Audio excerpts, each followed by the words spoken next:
All right, check, check. We've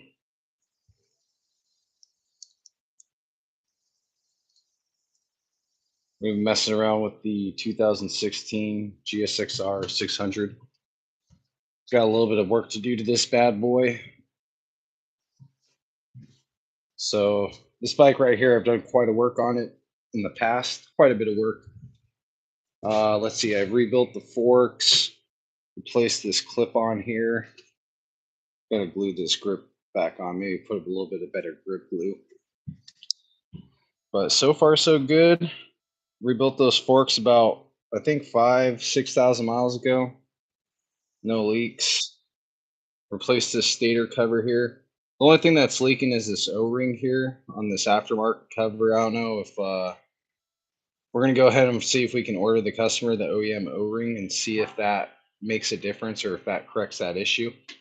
And then the other issue here is customer had a flat tire and went ahead and replaced it on their own, and looks like they may have forgot to install a wheel spacer, and you can see just looks like this bike's been looks like it's been grinding. It's been grinding on the swing arm, grinding on the cases. It's not looking too healthy. This is what kind of stood out to me right here. Usually you're not supposed to have that much thread. So we're going to take a look and see how much damage has been caused. And go ahead and get my list going here so I can take my notes.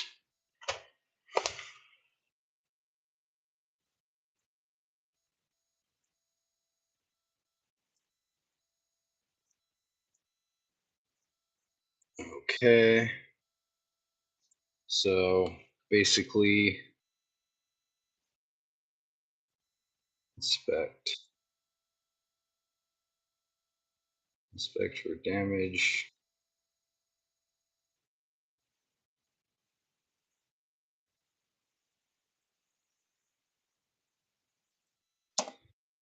Don't think there's any damage going on the front sprocket side, but who knows? If it looks like it's too worn out, maybe we'll make a recommendation to replace the chain and sprockets here if there's any excessive wear. It looks like those pins were grinding up against the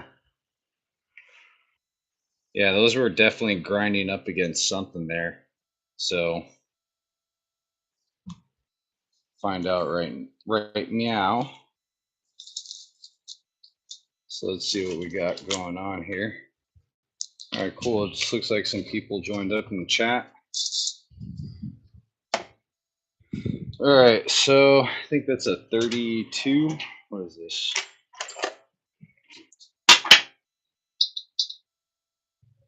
.32 millimeter. So I'm going to crack it loose while it's down here on the ground. Oh, uh-oh. What's going on here? Oh, so we're not even at full torque. Let me see.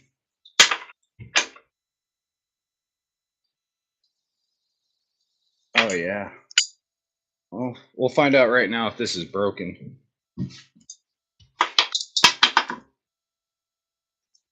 Oh, fuck. It was basically, it ran out of threads because it's missing the spacers. Might have over torqued it. Might need a new axle. Oh, fuck. Yeah, that's fucked.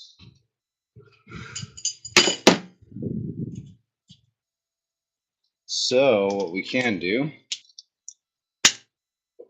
let's go ahead and zippity-doo-dah.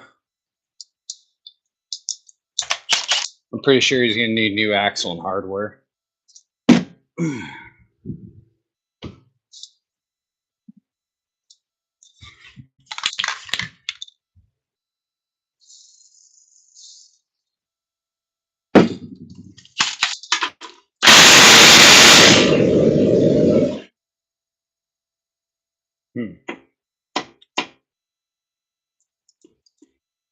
I have all sorts of issues.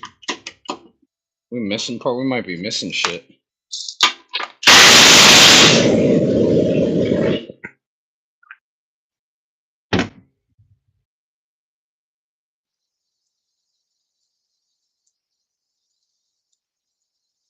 Yeah, we're gonna need new hardware and a new axle. You can't be riding this bike at 100 miles an hour with an axle like that.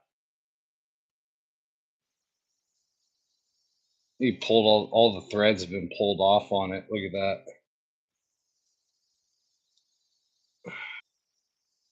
All right, so well, that was the main thing that I wanted to check. Let's go ahead and let's get this bad boy set up here.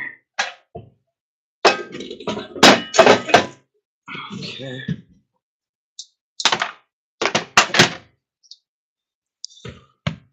So go right underneath the catalytic converter.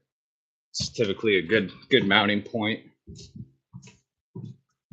Take like a rag here.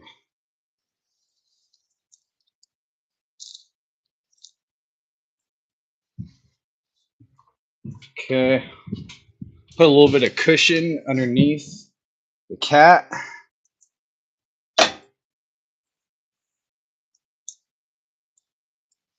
Okay, bike's nice and cold. All right.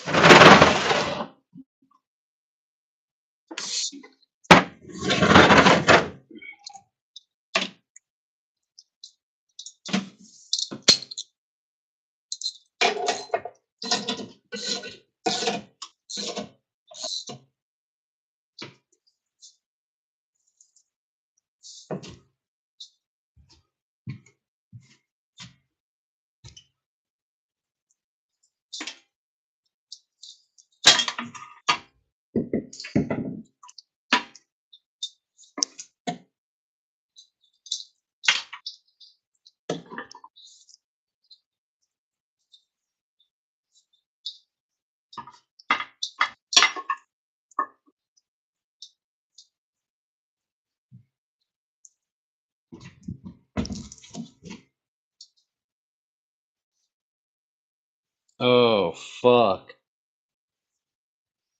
Oh, shit. That's the problem.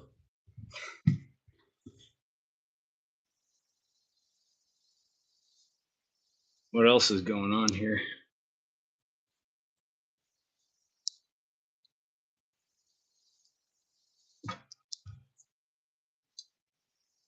Should be fine. We could probably reuse that on the backing plate there on the swing arm.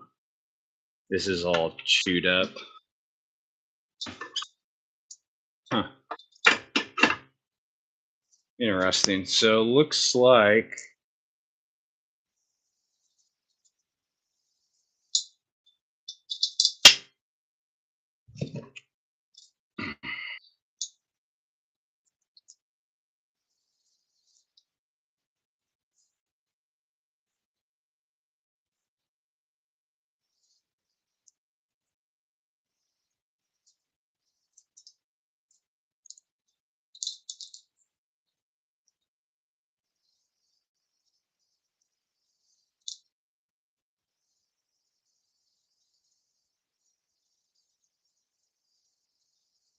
doesn't look bent. A little bit of normal wear. A little bit of normal wear on it. Those threads though. So these threads right here are kind of okay, but these threads right here, I can physically see they're missing like 10, 20 thousandths maybe in height. They're kind of, it's like almost tapered. And that's where the nut should be sitting. So that's gonna be an issue right there. So we're probably gonna recommend a new axle. We got Ismael Gallardo saying hi. What's going on, brother? And we got ZexXX saying hi. Welcome, guys. Welcome to the chat. We are working on our 2016 Suzuki GSXR600 and pretty much writing up a list, trying to get this bike figured out for the customer here. Basically, today's video, we're going to be figuring out this part right here.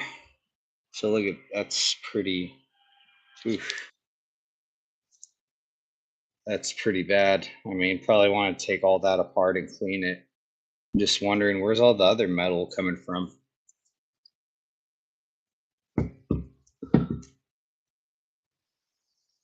Hey,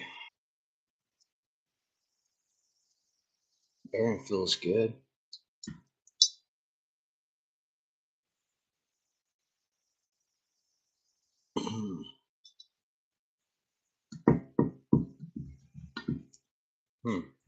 Feels pretty normal. Pretty normal for the most part.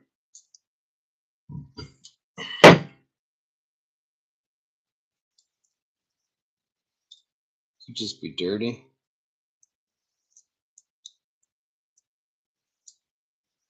I mean, save the customer some money, probably reuse this stuff right here. Not too big of a deal. Looks like the seal was rubbing up against. Oh, so that's where all that metal came. This right here was grinding. The seal and this surface right here was grinding on that plate. That's interesting. So maybe we should at least, I mean, we could probably get away. This hub isn't going to be riding there, but probably want to replace that seal now that I look a little bit closer at it. The seal is trashed. I think the hub's still okay. Let's see. This right here, I mean, that's where it was grinding at right there. That looks pretty. Can we replace it? Can we get away with it? Probably put a new one on it. Good thing it didn't mess up the swing arm though. And then maybe we could just put some plastic rivets to hold this in place. That looks like that's a screw. Get a screw on the inside there. Let's see how the brake pads look. Brake pads don't look too bad. Looks like we got uneven wear to the brake pads. So who knows how long he's been riding it like this. So let's go ahead and get a parts list. See what we can reuse.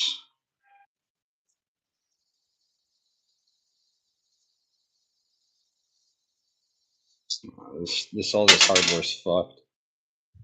Okay, so if he wants it done right, this is what he's gonna need. We can go with new axle, left hand spacer, swing arm,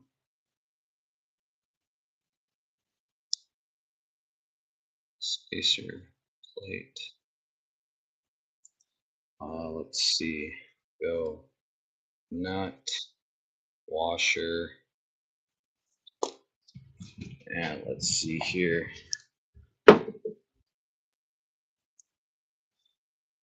It's like that side's okay. And we're gonna want to replace the seal. I think the bearing's okay. We can get away with reusing the bearing.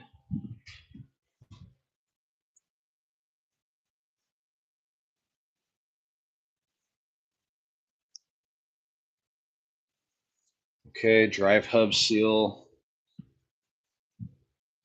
And we'll see here. Let's see. I'm almost wondering if we should put new chain and sprockets on it.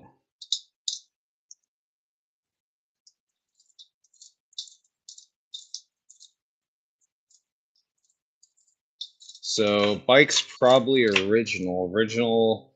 What I think, so he brought it in for first valve adjustment. So I think we're just a little over 15,000.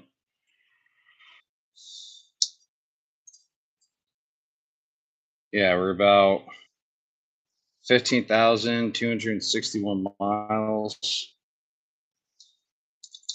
So let's see here. See if we can get a look at that front sprocket while we're at it.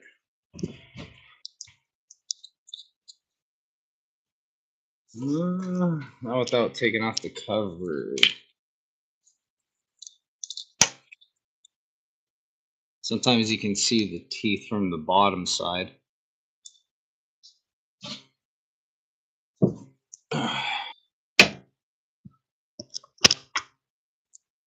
Aha. So you can't see them from over here. Just a little bit harder to see, but they're there. Right up in there.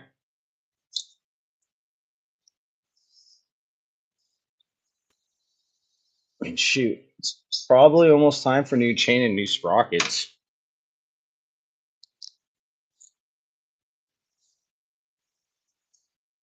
Yeah, especially with the grind marks on it.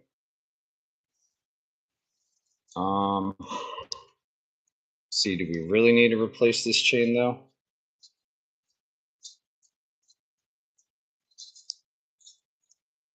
I mean, 'cause it got a little bit more life in it.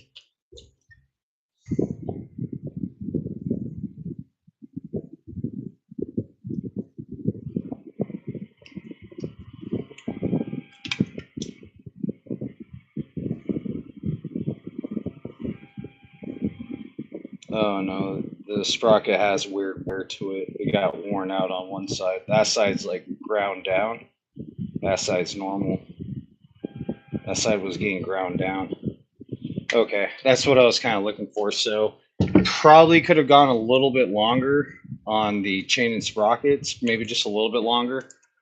But since we're already here, we're going to make the recommendation. Let's see here. So we're going to recommend place, chain, sprocket. Ooh, making a mess here.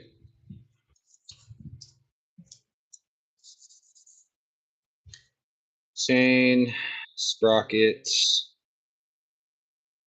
It's going to be front, rear.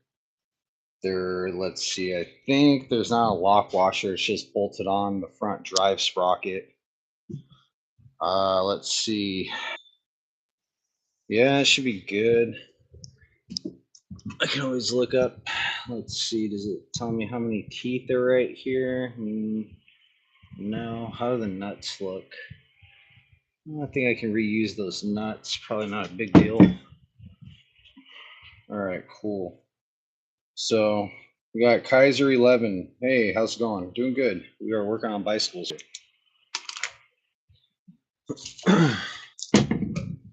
Okay. Oh man, it's freaking hot out here in California.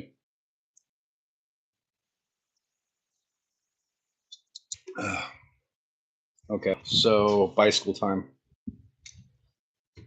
First things first. Let's see here.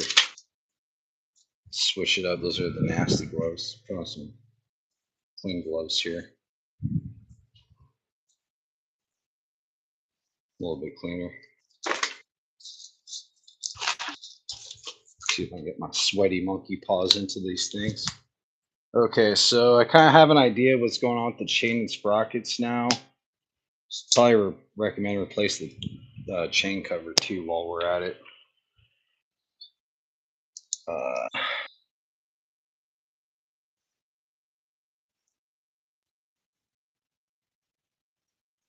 Chain cover, plastic rivet, 1 bolt. So we're missing. Okay. All right. So I got to get the seat off this bad boy. It's not too hard. Oh, gloves are ripping apart. Oh, try to be economical up in here. Gloves are expensive.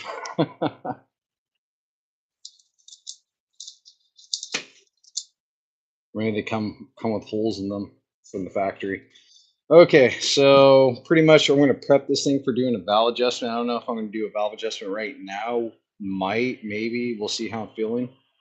But pretty much we got to strip this thing down and see if there's anything else that we're going to need to, any other recommendations we're going to want to make at the time of doing this valve adjustment. But it's pretty straightforward. Oh, that's already, just kind of pop that off. Right there, that comes off from the front. Stick that right there.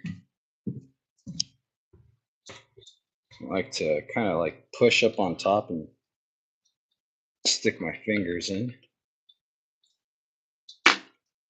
Kind of, it's velcroed right here, so you're kind of in. There's like little rubber grommet. You just pull it out. It's pretty straightforward. And then it looks like we got a 5mm there. Let's see. I think that's a 5. Cool. All right, bam. So let's get a little bit more torque in it.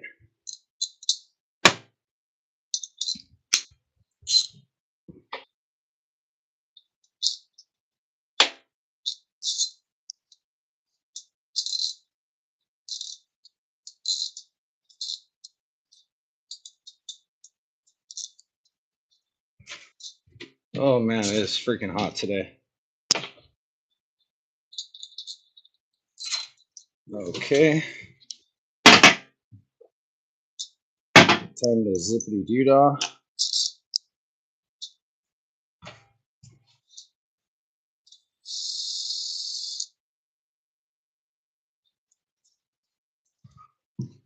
And just kind of run back and forth between the bikes.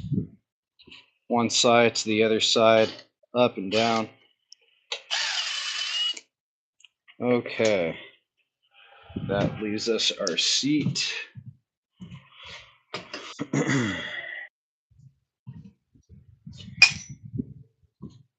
It's got battery. Everything looks okay. A little bit of greasy up in here. Okay, we're just gonna pop off the gas tank now.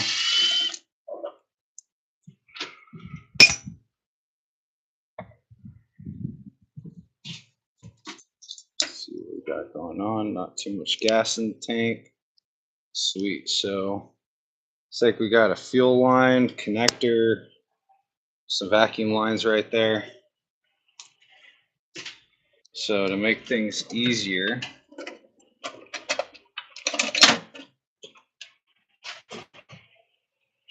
usually kind of do one of these.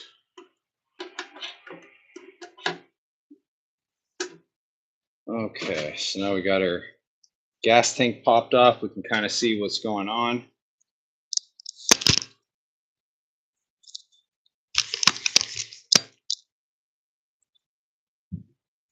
Okay.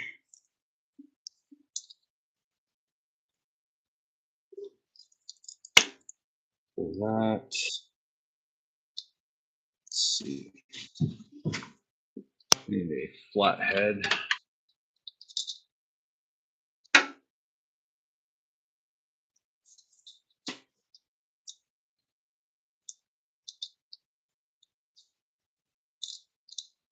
Yeah.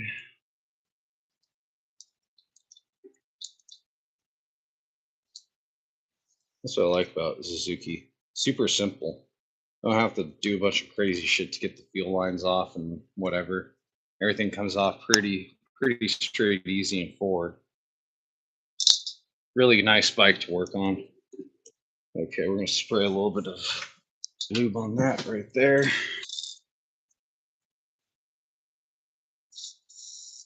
Okay, just to kind of help out.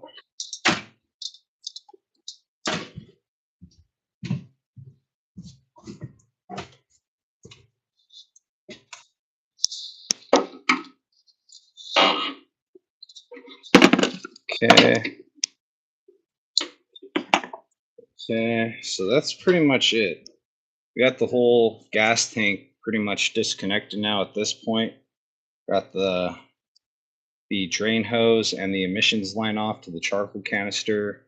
We have the fuel line disconnected and also the electrical connector disconnected. So pretty much just go ahead and remove the last 10mm bolt and gas tank should come right off. Typically like to set it back down here like so. Oh, 10mm. It's always hiding. Pretty sure it's a 10mm. Oh no, it's not.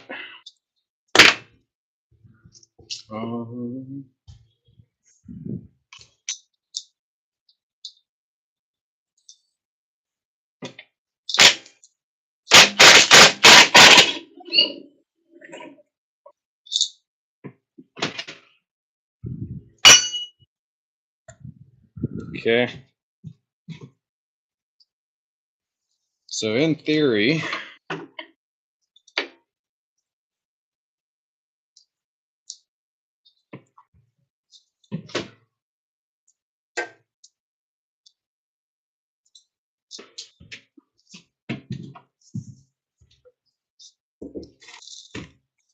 we'll just leave that right there with all the other parts. Okay. So here we go. The fun part. All the bullshit. Woo! Okay, let's see what we got going on. We got to do a valve adjustment. So that screw looks like it's loose. Somebody was messing around on this bike. Let's see what we got going on here. Yeah, that one's loose. That one's actually just sitting in there. Might need a slightly taller one, longer reach.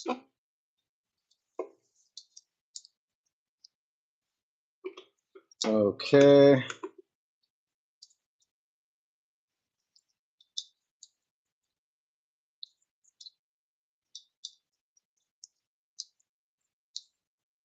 And maybe these 10 millimeters here. I think just this one on the top. Probably leave those other two connected. We'll find out right now.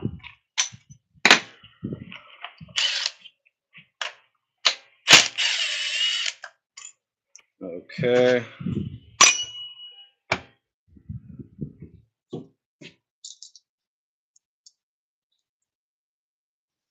Okay. Yeah, that seems pretty normal.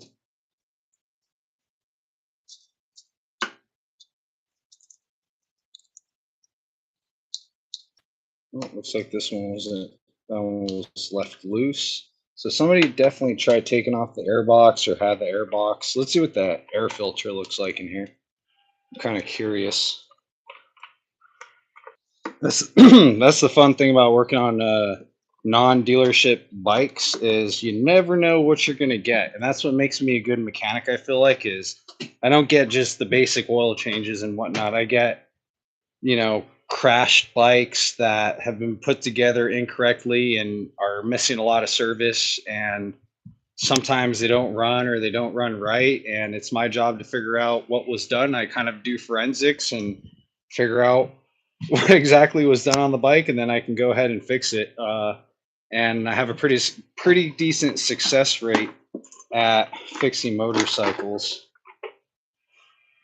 So not too bad, actually. It looks like we're pretty clean. Let's see what our air filter looks like. Inside the airbox, pretty nice and clean.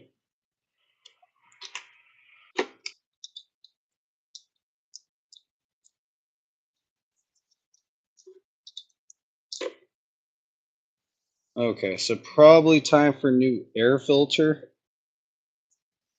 Without a doubt, definitely time for new air filter. But it's doing its job though. Go ahead and leave that right there for right now. Okay, so let's go ahead and start. We need a container here.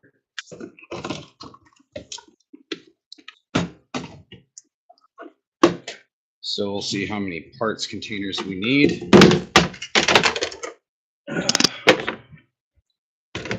Kind of probably going to put this back together so we can roll this bike off the lift. I got a couple more bikes I got to work on.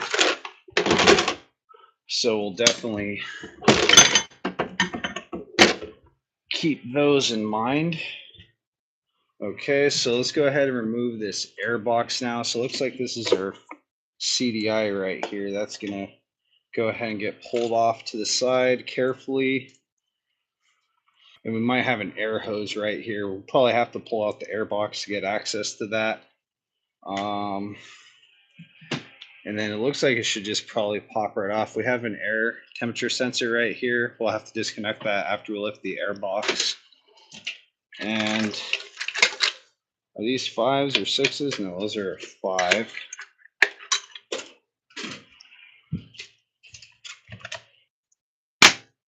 So same thing.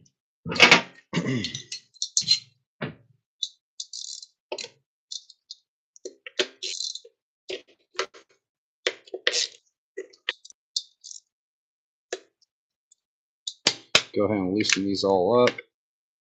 Can't tell if somebody's been in here already. We'll see. We'll see if I'm the first one to touch this bad boy at 15,000 miles, or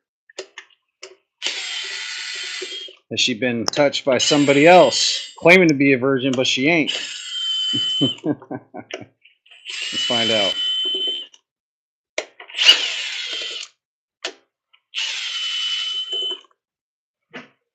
Okay.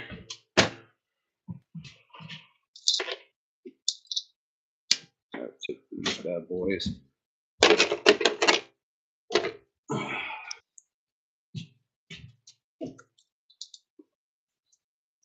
Okay, we want to pay attention to the cable routing, how everything's kind of getting ran.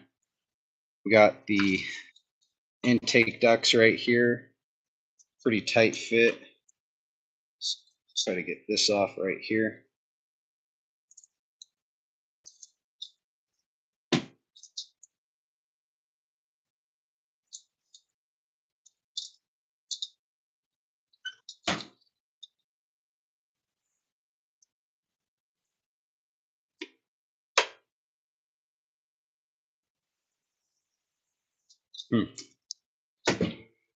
Nice and tight.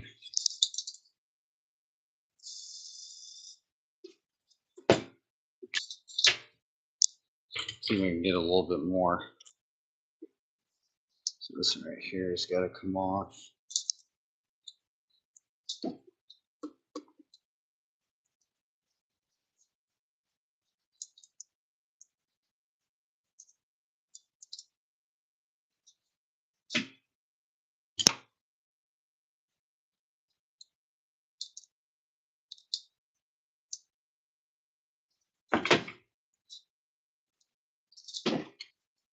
And other side of the bike.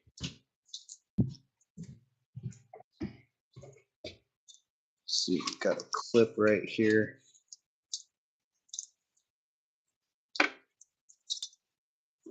Okay. Let's see, what else should we still attach to? Oh, there's another hose right here. They kind of blend in. Okay. So I think just the ducts are holding us in place now. So it looks like the ducts can come apart. Looks like they separate there. So let's see if we can get those undone.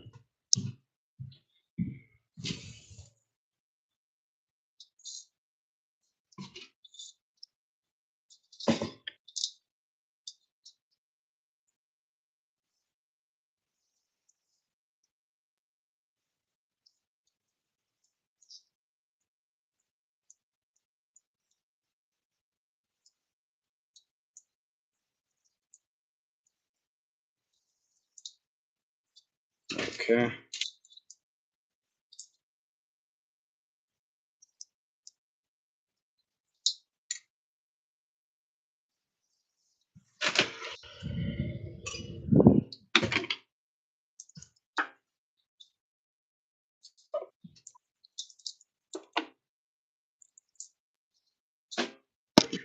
No, looks like we're clear, I want to say.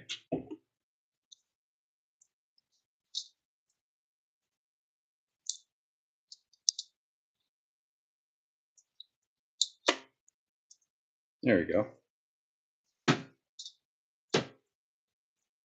May or may not have to take those off, but kind of helps.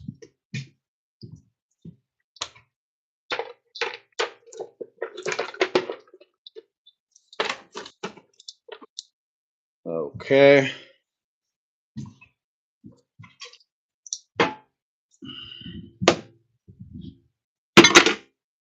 Nice.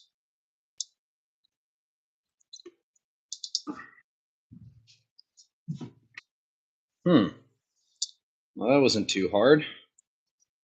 So it looks like we got one, no label, 2, 3, no label, and then a 4 with the label.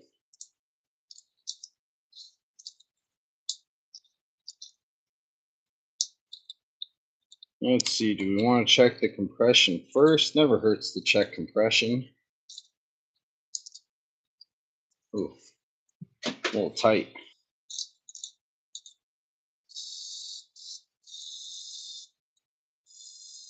It is an older bike, technically not too old. It only has 15,000 miles, but it is reaching what? About 9 years. It's a 2016, 2025, so it's reaching about 8, 9 years old. Be 10 years old here pretty soon. Let's see. I kind of have a feeling these are going to be a little tight. So let me see if I can do something here.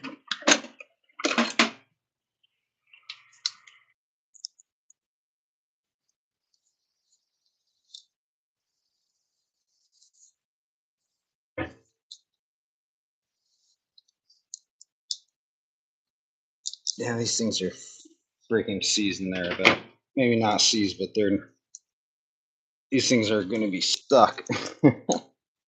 At least that first one is. So we got number 2. Come back to that number 1. 3.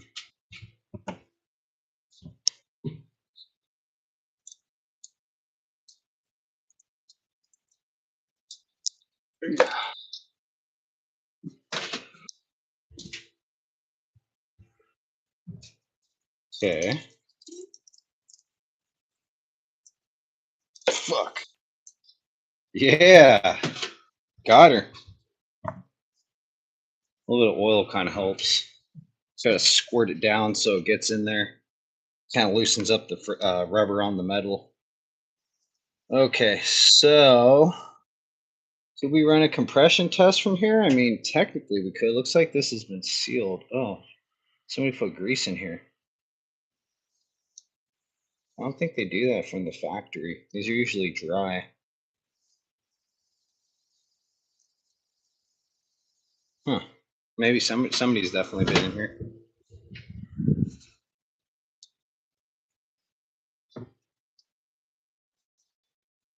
And the battery on the iPhone is starting to get low.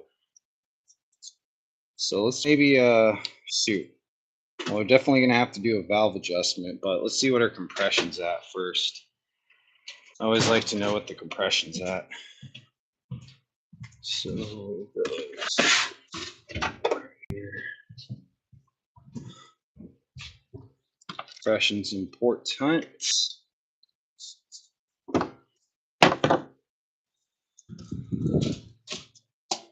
Okay. Let's pull out those sparkety sparks. It's this one.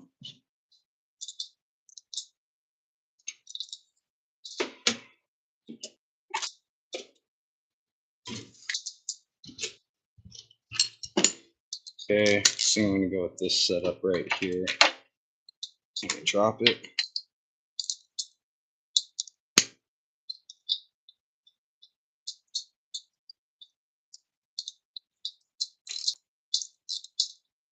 Okay.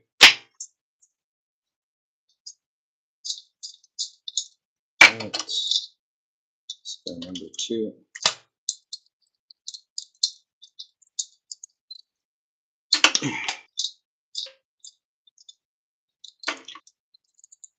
Still a little looser than what they should be. I think somebody replaced the spark plugs is probably what happened. That's what it feels like. Somebody took off the airbox to replace the spark plugs.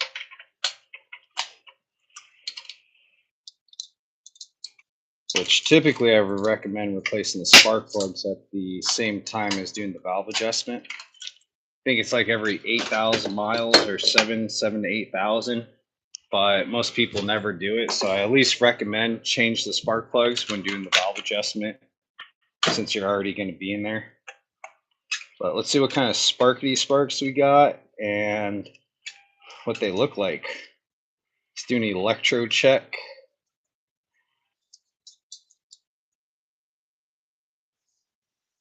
Oh, looks like she's running lean.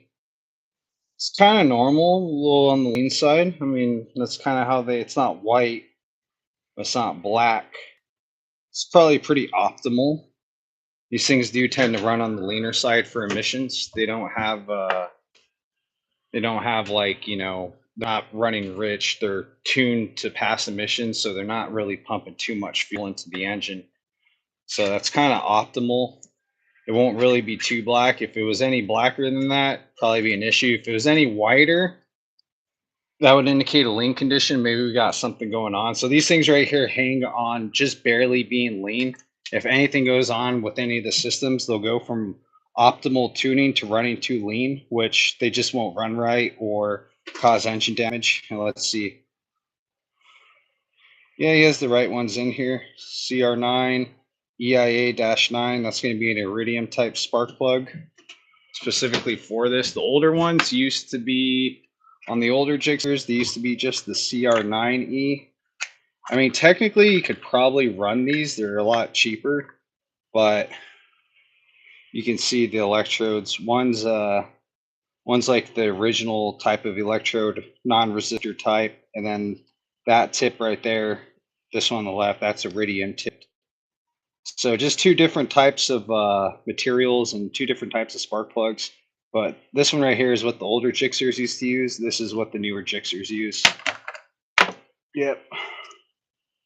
But we're going to go ahead and, since we're already in here, who knows when those spark plugs were replaced, we're going to go ahead and make a recommendation to the customer here.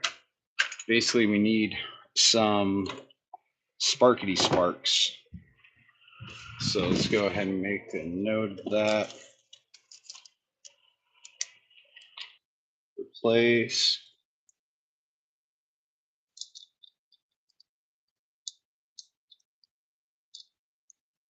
Okay, sweet.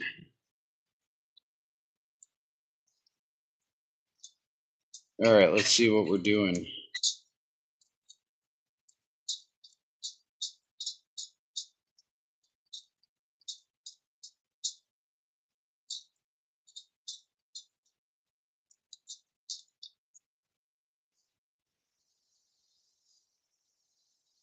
Normal, normal. So far, so good.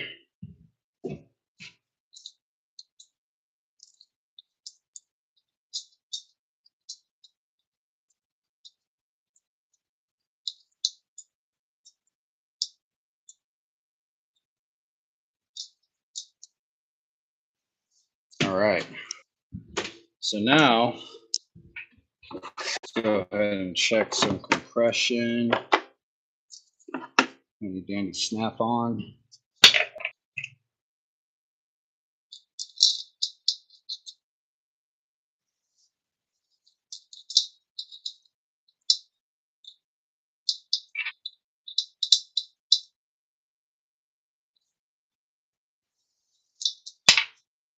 Oh, a little bit of gunk right there.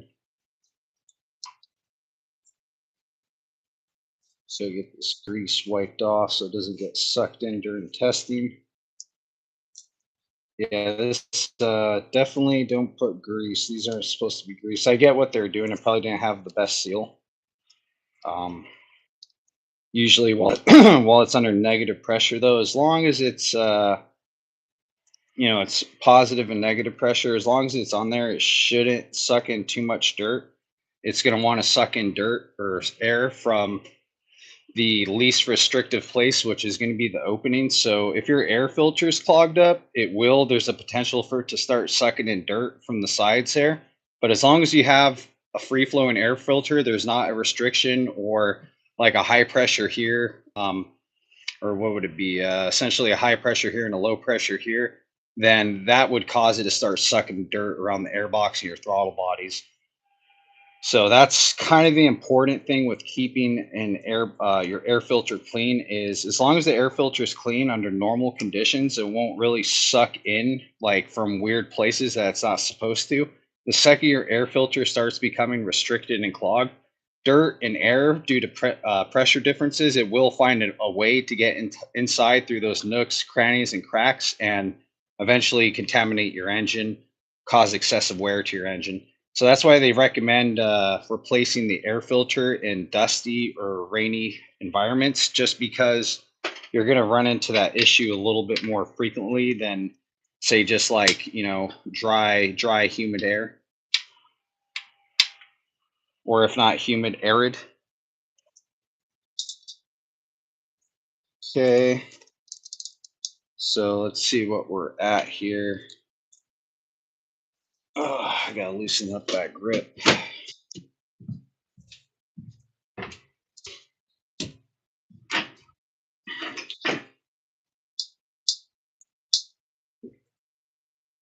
Okay.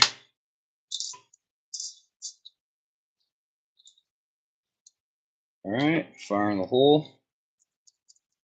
Oh, gotta hold in the clutch. Forgot this isn't a safety switch.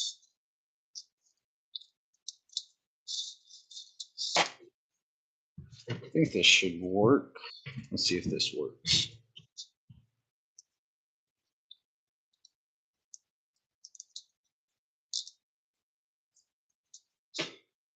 Okay. All right. Firing the hole.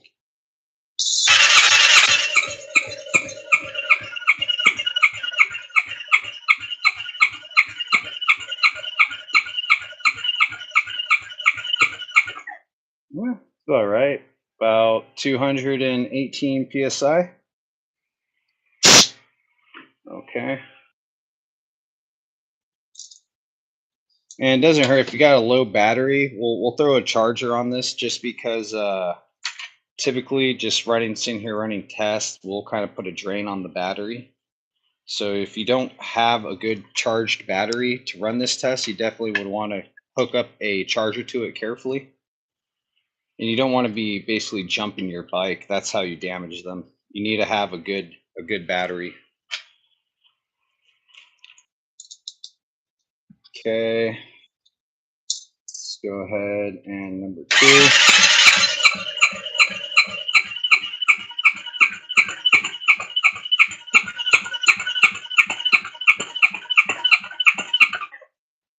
Get about 222. Okay. So let me write those down before I forget.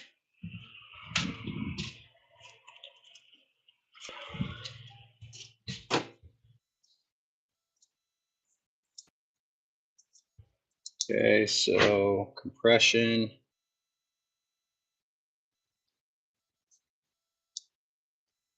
Cylinders. Number 1 was 218 psi. Number 2 was 222 psi. We're going to check number 3, and then we'll see if we can check a number 4. Okay.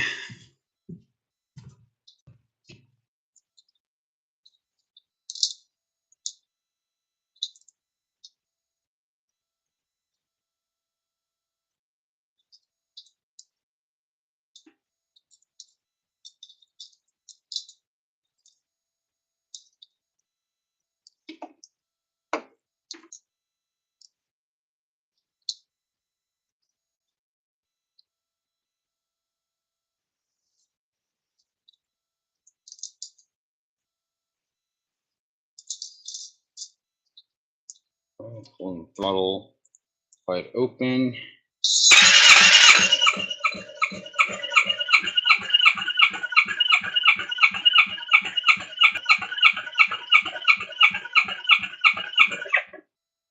Yeah, same thing, 222.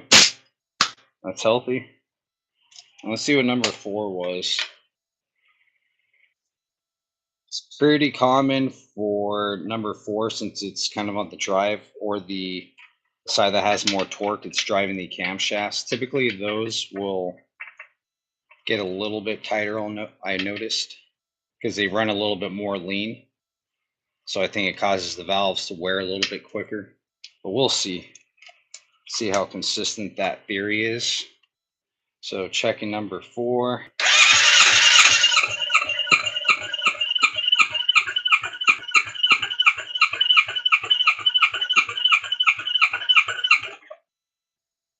So that one was a little bit more sporadic. So that might be kind of lines up. We'll see. That's what. Uh, let's rerun that test.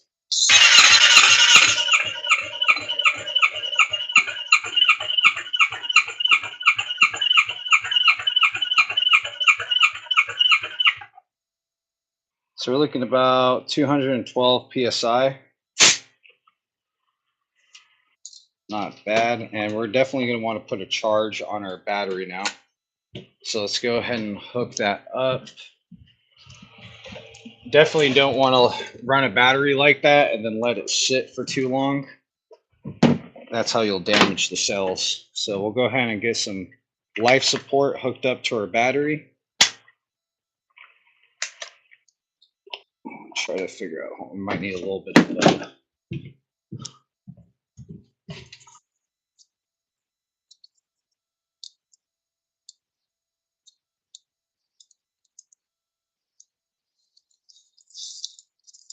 Everything on these bikes is pretty nice and tight. Sometimes it helps if you just throw like a little bit of tape right there. Kind of helps out with arcing, especially depending on what kind of clamps you're using here. These are a little big.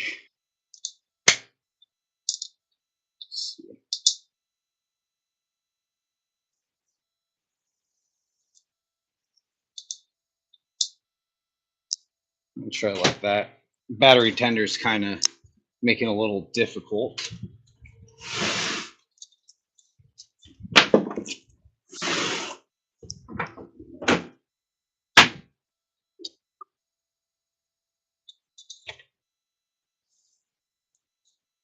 Fancy. All right, cool.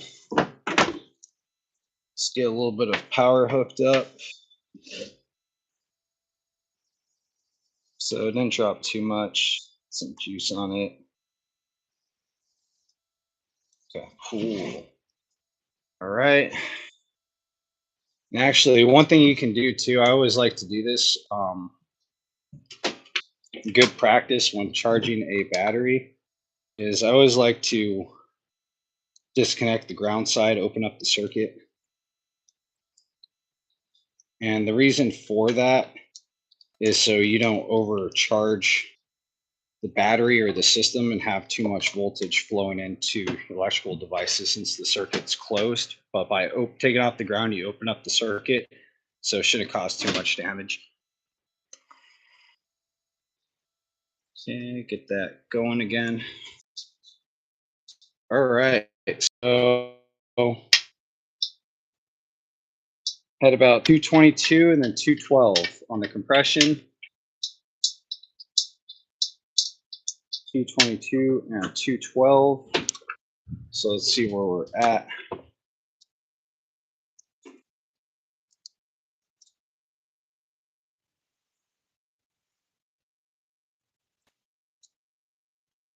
$222 and then we're 212. PSI. So 218, 222, 222, and 212 PSI. So that's pretty healthy. Not to say that when we go ahead and check our valve clearances here that they're probably going to be, they're probably going to be a little tight. We'll see, especially that cylinder number 4 typically tends to run a little tighter than the rest of them.